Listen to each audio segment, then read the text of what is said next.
gamesmanship or if he's trying to get Jeff's mind on something other than the job at hand. But let me tell you something. Jeff Lizzi is very strong mentally. He'll have to do a lot of talking. Come on. Yeah! Come on. Well, his words of advice to Jeff was, let's have some fun. Well, if you throw strikes like that, you'll have a lot of fun. And here is Jeff Lizzi, the 35-year-old, as you mentioned, out of Sandusky, Ohio. One of the newlyweds on the tour, married December 2nd to Kathy Doran Lizzi, who's on the Women's Pro Tour. Great opening shot by Jeff Lizzi, one of the strongest bowlers physically out on the tour. A lot of weightlifting. He played football and motocross, and there's his lovely wife Kathy, who has a victory on the tour, won the '99 event in Pittsburgh at the Princess Lanes in Pittsburgh. Her sister, I think, won it last year, if I'm not mistaken, Carolyn. Excuse me, Ryan. Yeah, she's quite a competitor in her own right, along with Carolyn. Now Jeff Lizzi working on a strike, going for a double. Likes to model himself after golf pro Fred Couples. Very even keel. Needs to hook. Oh my! And there is the sister, Carolyn Doran Ballard, also on the women's tour. And I asked Jeff, I said, who's going to be more nervous? He says, well, it's not going to be me. It's definitely going to be my wife. Now take a look at this ball, how far right it goes, and watch it peel back. And that's the power and the strength and the rotation of Jeff Lizzi. The 6 goes to the wall and chops the 10 in half. Michael Haugen to keep the match all even. It's not good. And he was right. It wasn't. You heard it. You heard it from the man himself. That ball was left out of his hand, thrown hard. The man who started bowling at the age of 5. Haugen had a good first match. 6 strikes. Multi-pin spares converted 2 and 2. How about that? No open frames. That's the key. Yep. Oh, get 2. How about 1? And then just as we say that, he leaves the second open. And again, when the lanes are tough, that's the stuff you have to avoid. I think when you're playing in a television final, too, everybody knows something bad could happen and usually does. Overcoming it. Does he have what you would call maple moxie to overcome this adversity right We're now? going to find out. You know, he didn't have any pressure put on him in the match previous to this. And even though it's only 2 frames into the match, there's a little pressure now.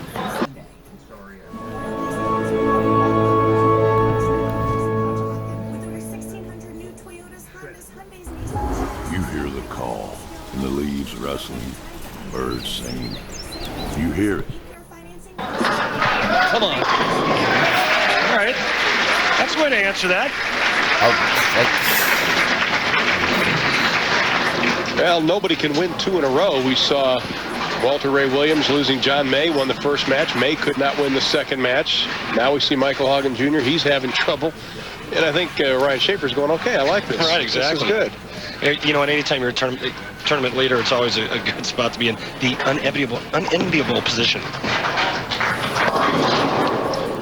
One of the things you were talking about is he gets the little extra roll when you were talking to Jeff about getting loose, especially his arms. And he was really trying to tell you that he doesn't want to try to muscle the ball up there.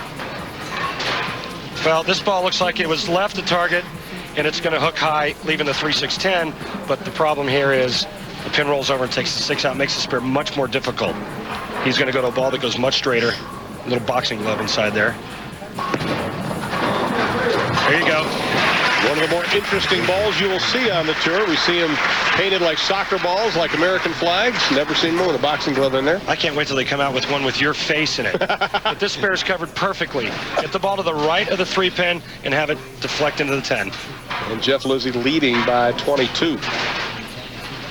Jeff Lizzi, his uncle, a great bowler, comes from a family of bowlers. His uncle was Jerry Lizzi, you might remember, won the Peterson Classic back in 1970 back in Chicago, and it was worth a total of $42,000, which was huge back then. Needs the hook. Great shot. And he knows it. You see Jeff making a little clenched fist there? Watch this ball just peel to the right, floating. Look at the rotation. Look at the label just rotating. Here's Kathy talking it down the lane. She's like, come on, come on. Push, push, carry. Oh, yeah. Come on, get up, get up. And Michael almost got it, but he left the 10. Again, you know, that's a good shot. He hits the 1-3. Leaving the weak 10 could be maybe a speed thing. That ball needs to drive a little harder through the pocket to get that 10 out of there. Well, he's got his mom looking on, also his grandparents, Betty and Blackie Wolenschuk, his mom, Vicki Pinter. Big moment in this young man's life. There's his grandparents cheering him on. When he said to him during the commercial break, he said, you know, no matter what happens, I'll finish in third. And, you know, it's something to build on. And it's not like he's lost this match yet. I mean, we're only in the fourth, right? He's come a long way. You know, he struggled a lot last year. Third tournament of the year, he is in position to win his first title.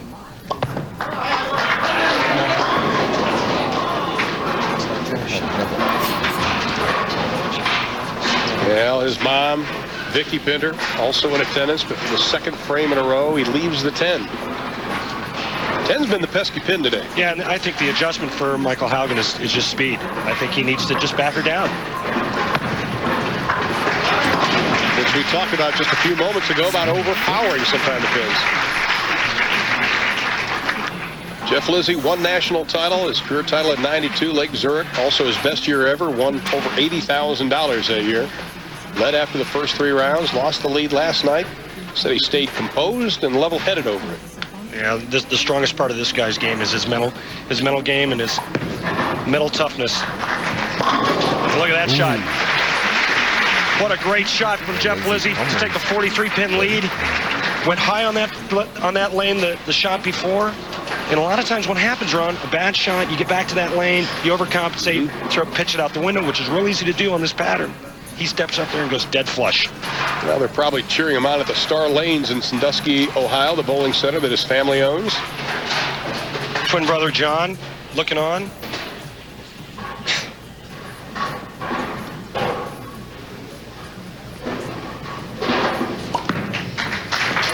Peel. Hit it. And he takes the 10 out. He's got a triple working. How about that shot? Flashes a smile. How about that shot? Watch the action of the head pin. It's going to go to the side wall. And here it comes. It's looking for the 10 and just knocks it out. How about that reaction? Number 1, baby. Bring it on. Excellent crowd on hand for the Las Vegas Open. Match number 3. They are playing for the $25,000 first prize. And right now, Michael Haugen Jr. finds himself down 43 pins to Jeff Lizzi. Ryan Schaefer, our number 1 seed, waiting in the wings. The winner of this match will go on to play, Ryan. Michael needs to back it down. Don't you think about going from like warp 10 maybe to warp 8? Yeah, and you know, the problem is, you know, he likes to throw it hard. What happens when you start backing her down or start doing something you're not accustomed to doing, it tends to make... Get the 10 out. Yeah. There you go. But what happens is it leads to sometimes bad shots. That wasn't a bad shot, however. Notice that time the 6 went to the wall and cut the 10 out. 2 shots previous to this, the ball looked like it was in the same spot. However, he left weak 10. Watch the action of the 6-pin, second to the right. Tomahawks to 10. Well, he was worried about slowing things down for the finals earlier today when we talked to him and spent some time with him. But this young man is so charismatic. He's got an effervescent personality. I think those type of people, maybe it's hard kind of to back off a little bit. Well, you're right. You know, he's very personable. He runs a high octane and he throws rocket fuel. Hold. When you shop in the Acme app, you can count on prices that are the same online as they are in store. Even when... Well, I think he's resigned himself to his fate in this match. Well, and I think it's probably a little premature. Bowling on tough lane condition, Jeff Lizzi, even though he's going at a 220 pace, I mean, anything can happen. Especially if you put some pressure on your opponent. Yeah. But the key is putting the pressure on the opponent. Yeah. I mean, spares will not put pressure on your opponent, I would think. No. And here's Jeff Lizzi. You know, and the other thing, Jeff's got a big lead. 5 frames for him to fill. The one thing you don't want to do right now is get lax.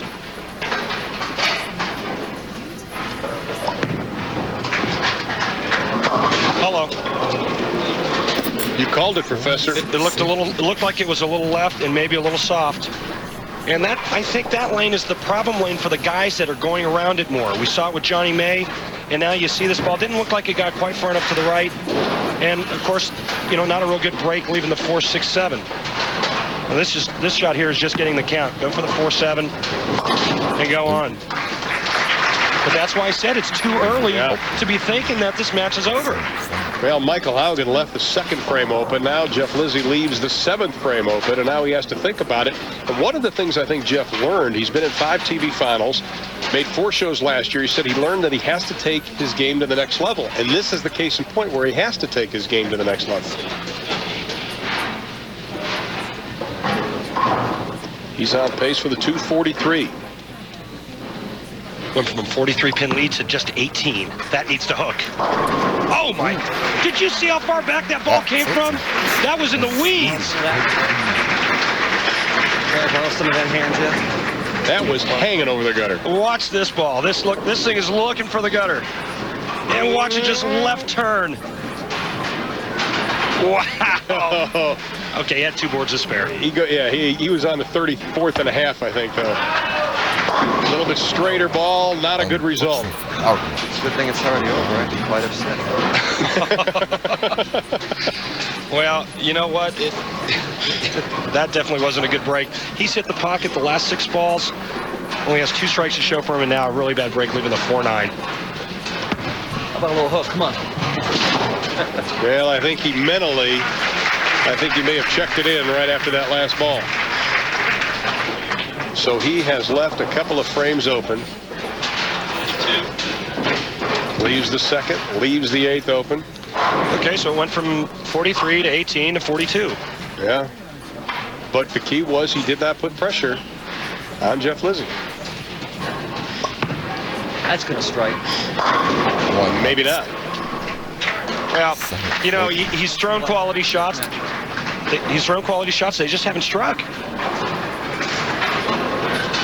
He's actually hit the pocket more times than Jeff Lizzi in this match, yet he only has 3 strikes. Jeff's got 6 with a 3-bagger and a double. And that's the difference. Well, $7,000 goes to the man who finishes in 3rd place, and it looks like Michael Haugen will be the man that finishes number 3. And Jeff Lizzi on the verge of playing for the title here in Las Vegas against Ryan Schaefer. Let's see what kind of adjustment he makes on this lane. That'll do it. That looked like a pretty good adjustment. Balls on me and everything. We have a winner. So Jeff Lizzi out of Sandusky, Ohio. His wife can smile. He can only look forward to Ryan Schaefer. He'll be playing the number 1 seed for the title in Vegas. Right